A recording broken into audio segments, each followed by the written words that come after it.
دا چې تر اوسه پورې زموږ تاسې هیواد یو وارداتي هیواد ده او تر ډیره بریده په بهرنیو وارداتو اتکا لري. موږ هوډ لرو چې په راتلونکي کې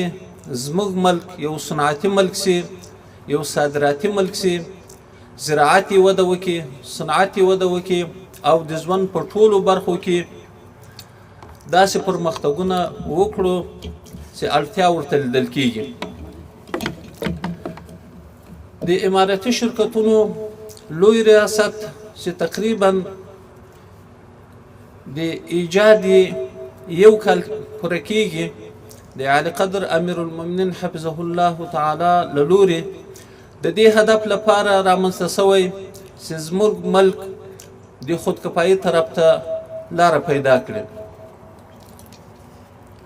که چېرته موږ خپلې اړتیاوې له خپلو منابعو پوره کړو او ډېر تمرکز په خپلو منابعو وکړو او له خپلو منابعو ګټه واخلو، نو بیا کولی سو چې د خودکفایي لور ته مخته ولاړ سو. د اماراتي شرکتونو لوی ریاست په تیر یو کال کې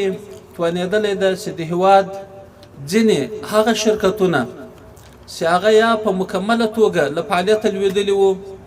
او یا هم نیمه فعاله وو بیرته د فعالیت جوګه کړي. په دې لړ کې تر اوسه پورې